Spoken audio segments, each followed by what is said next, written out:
tell us a little bit about your role then, Ben? Like, so Yeah, I work as a recovery coordinator, and specifically, I work in a rehab, a daycare rehab. So folks come in that have stopped drinking or using drugs. They'll come in, and 5 days a week they come in, and we do sessions on various topics. A lot of it centered around addiction, but other stuff about general well-being. To try and encourage people to fill that void, because drink particularly takes up a lot of time. It's not just how long it takes to drink; it's the hours and hours you waste doing pointless things that you find amusing to just bide your time. So people find that they've got all this time on their hands and they've forgotten how to use it. One of the things with addiction is that chemically you produce about 10 times as much dopamine when you have a drink or use your drug of choice. Our brains then start to accept that as a normal level of dopamine, and they will do anything they can to chase that hit. So you finish up with hobbies like reading or films, fitness, anything. All these things just produce a regular amount of dopamine, which is fine in a regular person. But in somebody with an addiction issue, that dopamine doesn't even touch the sides. It's nothing. And people find that they become disinterested in all their hobbies, disinterested in social interactions, and isolation develops, which just feeds the habit more and more. So yeah, it's sorry, I'm just choking there.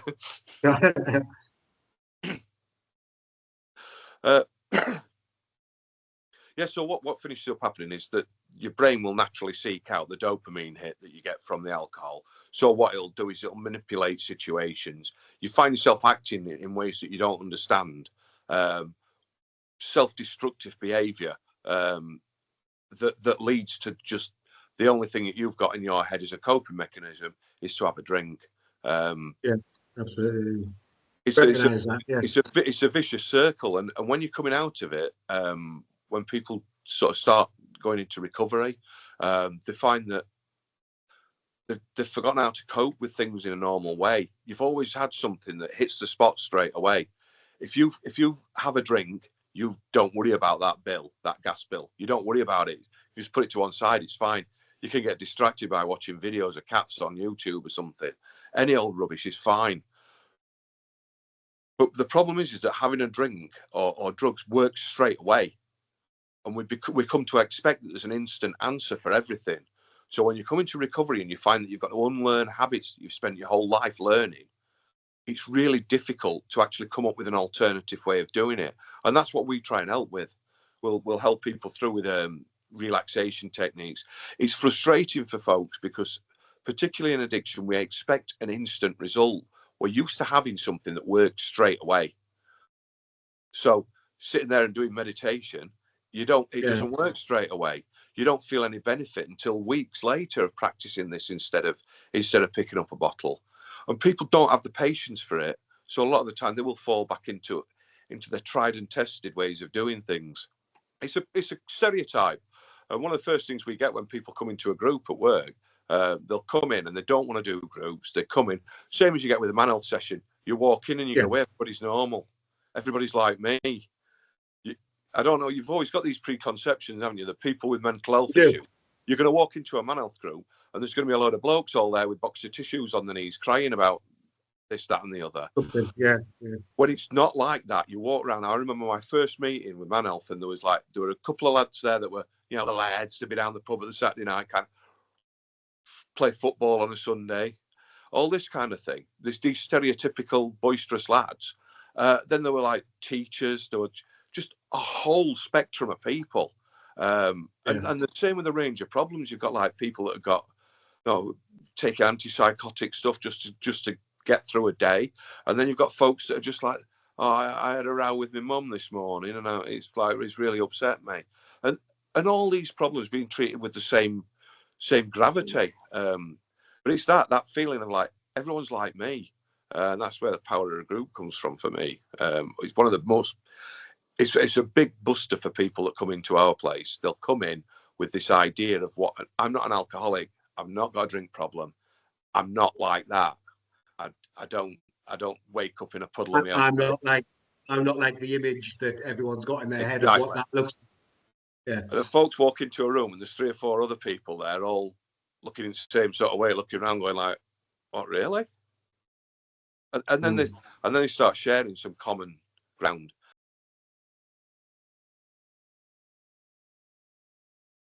And you get this, oh yeah, well, what I do is I have to look.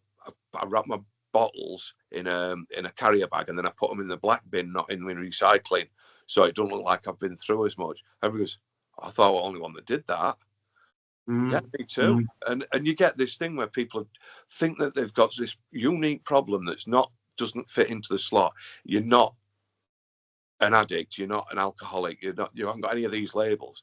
But when the truth comes down to it, when it actually comes down to it, there's so much common ground. Everybody's got different reasons or excuses for behaving the way they've behaved, but there's so much commonality in the disorder. It's absolutely, it's amazing when you find it out.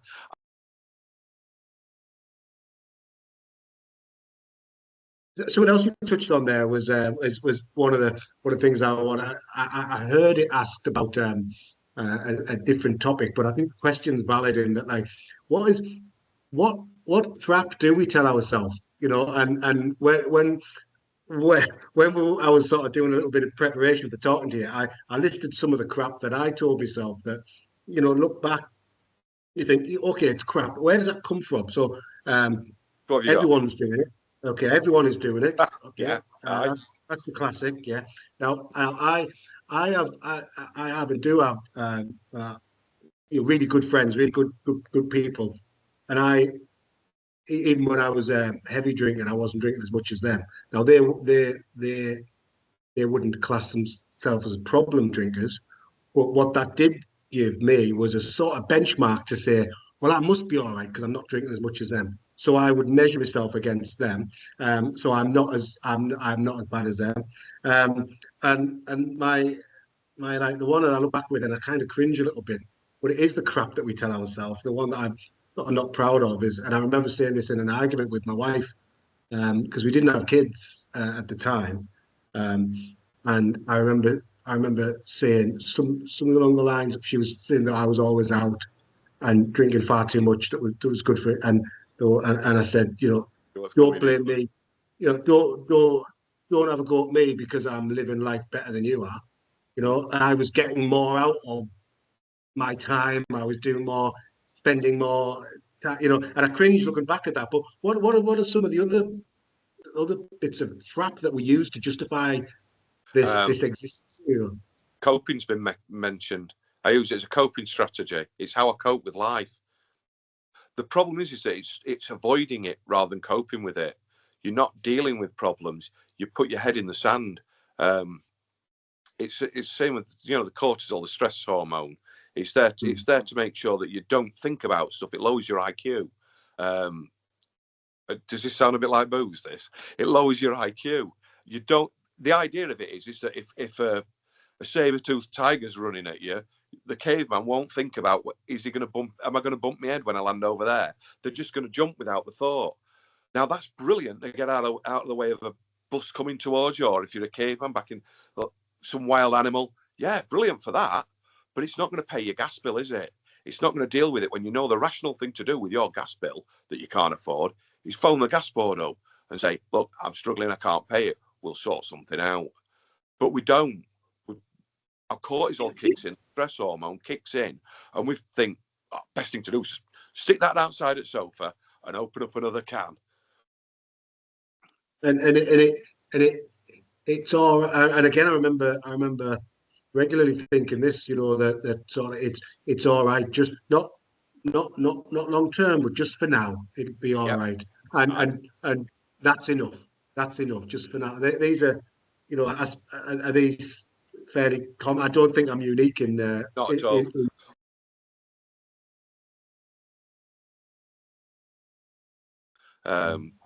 So yeah, there's the favorite. I'm not as bad as so and so. Everybody knows somebody that drinks more than them. Yeah. And everyone knows somebody. I bet. Sorry to jump in, but I bet everyone knows somebody that. And again, I can think of the person that that they seem to handle it better in so much that they don't beat themselves up, they don't worry, they don't stress, they laugh about the fact that they can't remember getting home. And I would always think, why are they so much better at that than I? Because I really beat myself up about it to the point where you get yourself down What and do you it think goes they good. do? What do you think they do when you're not watching? Well, Honestly, is that I had a it is? reputation. I love that reputation for being a big or don't go drinking with Ben. You're daft. Don't try and keep up with him. I love that reputation. But those nights when I was on my own, which became more and more frequent, those nights I'm there going, I wish I could just stop. I can't remember what I did. I'm so ashamed of myself. I Yeah. tell myself I won't have any tomorrow, and tomorrow we call this the repeat cycle of insanity. Tomorrow would come and I'd be like, I've done well. I've been in the house 10 minutes. And I've not had a drink. I'm just gonna have one now, just to take the edge off, and then I'll get on with what I was gonna do. Every day doing that. I'm not gonna drink today. I'm not gonna drink today. I'll just have one. Before you know it, it's midnight. You've got empty bottles around the place. You've done it again. It's every day. This thing would repeat itself. No, not every day. Sorry, but most days I'd be there beating myself up about it. Everybody sees me when they see me out in public. I cope with everything. I'm a big drinker. I take it. I don't get as drunk as they do, but that's my tolerance. That's all. I'm used to feeling like that, and it's easy to put on a front. We do it so often. It well, from ManHealth, we wear a mask, don't we? We put something. Yeah, We, yeah, of we, course. we Yeah. to other people, to our friends. We don't want them to see our weaknesses, so we don't show them the shame. They look at us thinking we're coping all right.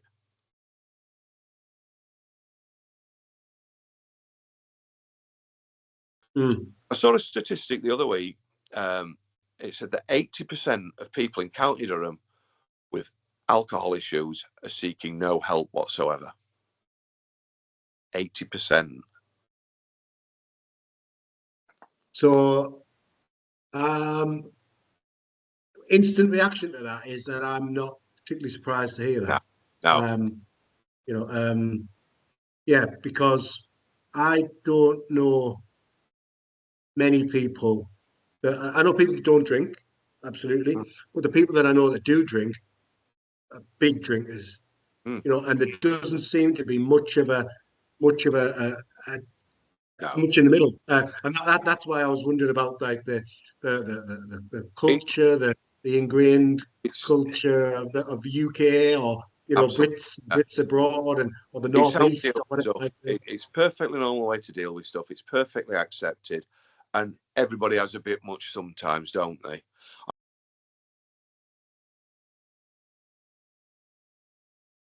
You go into a rehab of some sort, and you put aside a few months, and you work on the mental side of it. And bearing in mind, we're talking about something that's approved by society. It looks Mm, cool, great. It's always been, you've spent most of your life learning that that's how you deal with things, that's how you cope. And you've got to yeah. unlearn all that. A lot of people want what they expect something instant. They expect to be detoxed and then feel fine. Or I can just drink a few. The massive unlearn, isn't it? It's a huge unlearn. Years and years of unlearning. It's yeah. It, it it's huge. It's so this is why rehabs tend to be residential rehab is ideal. You've got you're there with professionals all day, every day. You're taken away from your home environment. You're taken away from the temptations. Phones are taken off you. A lot of them, I think you get the phone for half an hour in an evening, but you're cut off from all the stresses. Your bills are paid. You're being looked after. You don't have to worry about feeding yourself. Mm. Or there's what we do, which is it's a daycare. It's on the principle that when you get out of a rehab, you're still gonna have to go back and face home. The real world, yeah, yeah. And so in that way, it is beneficial. You still have to look after your household accounts. You still have to get food in, cook for yourself. So yeah, there's benefits to either way, really. Yeah. But some form of rehab is really an essential part of it for most people.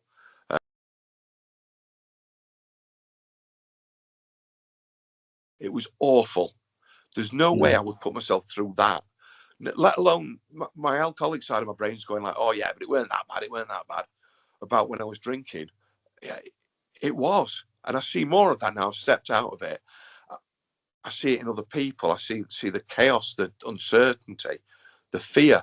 The Alcoholics Anonymous put fear at the centre of everything. And it is there. Fear of what it's going to feel like without it. Fear of losing your identity.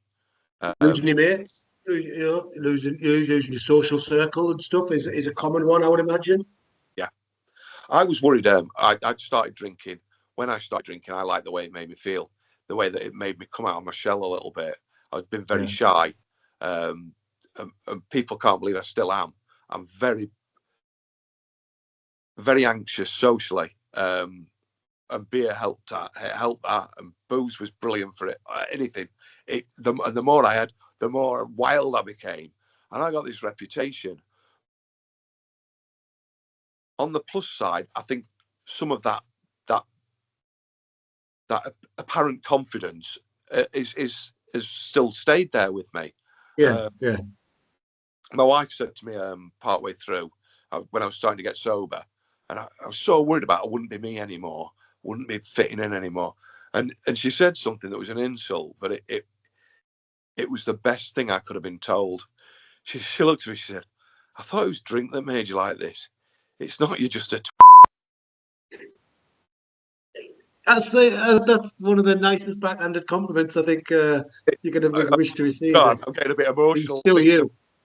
Getting a bit emotional thinking about it because it was something. When she said it, I was just like, "Yes, still." Yeah, you're still you. Yeah.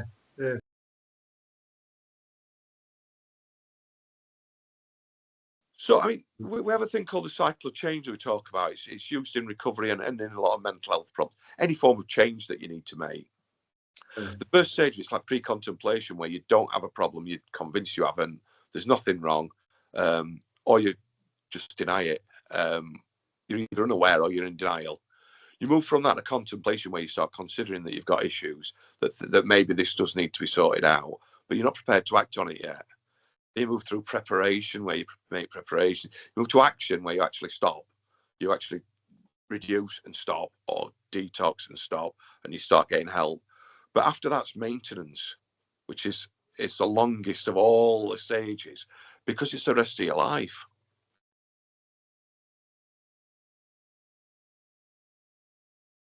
Another one that's it's an AA phrase there. If nothing changes, nothing changes. Right, you're going to have to explain that one. I don't change anything, why should anything be different? You're unhappy with your life the way it is. You're unhappy. If you don't change anything, if you spend every day doing exactly the same things you were doing before, it is never going to get any better. Oh, I see. Yeah, I see. Yeah. So it's the smartest way of putting it. It's basically, if nothing changes, it won't get better. But obviously, you can say if nothing changes. Yeah, but it's one of these. You've got to commit to that change. Yeah. It has to change, and the only way it's going to change is if you stop it. You stop this cycle and do something in a different way. So I switched to chocolate when I stopped. That's which again, correct me if I'm wrong, but I believe it's quite common that you put weight on after you stop, which is one of the big sellers, I suppose, of going alcohol free. Whether you just do it as a because you need to or you have to, or whether you just want to, is one of the big sellers. Is the weight will drop off you, but it's not true. You just substitute with biscuits and chocolate, don't you? To start with, and again, I was told. Same way as I tell other people, if you get a craving for sweet things after you've stopped drinking, give in to it. Because if you don't, it's your body craving the sugar from the alcohol, basically. The amount of empty calories you used to get, it needs that. It thinks that's what you need. It thinks that's what's normal. So it encourages your body, your brain, you're crying out for it, you're hankering for sweet stuff. Haribo, a very common addiction. And this is what they call cross addiction. It's you behave in the same way as you used to with your your drink or drugs. And I noticed this with chocolate. I noticed I was starting to get really agitated if I hadn't got a full bar of dairy milk for tonight. And I'd be like, "Oh, shops are shut. I'm gonna have to go. I'm gonna have to go and get to the shop." Same as I would have been with a bottle. I've been round the cupboards in the early hours of the morning trying to find some chocolate that were left over from 2 Christmases ago because I've got nothing. I've gone and bought extra chocolate when I've gone to the supermarket when we're a bit short on cash. I've still bought 4 or 5 bars and I've just hidden them and then swapped them out as I've been going. I'm just having half a bar tonight, but It's then I'll eat exactly the same. all this. It was exactly the same things, and this is something that we have to watch out for in addiction, in recovery, is that we don't transfer these behaviour patterns, and we learn that doing this, trying to get instant gratification, is not the answer.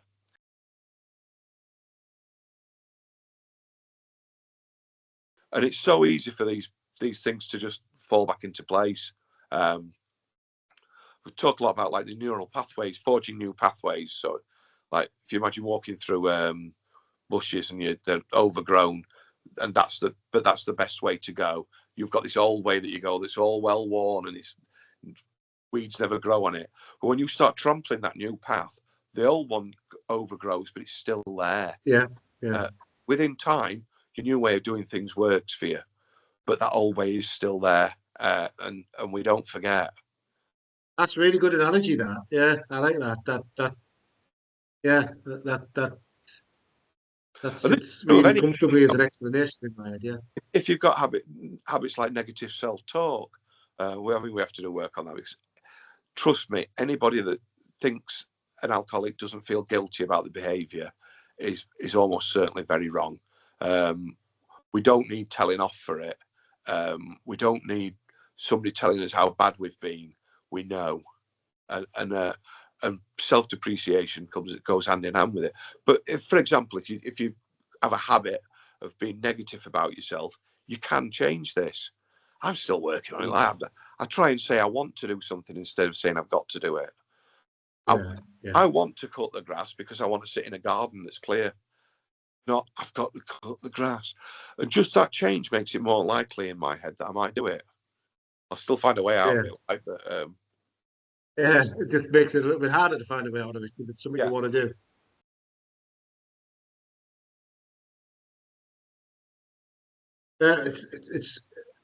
It's amazing talking to you, mate. It really is. I could listen to listen and learn and well, I'll just like sort of reflect back, and you just think, bloody hell, yeah. I think any parts of my job I don't like, any parts of it that I'm not keen on, is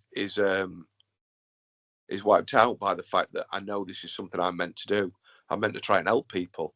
I'm not ashamed of it. I can talk about it. Not everybody has that. Not everybody's lucky enough to be able to just go, do you know, I'm an alcoholic. For some people, this is something they've got to hide still. And fair enough. But I don't have to. And if I don't have to, that puts me in a position where I can help people. I can try and remove stigma. And same with the mental health side of things. I see it as a bit of a duty of mine that I should be doing things about it. I should be trying to be open and honest about it. Let's talk about it. Because if it wasn't for the secrecy and the hiding of things that we have to do to justify, to keep an addiction going, it wouldn't become a problem. As a first step, what would be the first step, I suppose? Just acceptance, perhaps, or I don't know. A bit of self-honesty, being truthful, and we know when we're lying, but we get to a point where we stop knowing, we don't recognise it. It can get better, and it will get better, but it won't get better if you keep doing the same thing. And this is the thing: we want a better life all the time when we're feeling low or anxious. We want a better life, but if we don't do anything about it, it won't get better. And taking that first step, asking for help. There's confidential advice available, but we don't want to hear it. Unfortunately, for a lot of people, the fact is they need to hit rock bottom before you're prepared to start climbing back up. It's got to be as low as, and it's totally. I wish in my heart that it wasn't so socially accepted. If I could change something, it'd be that.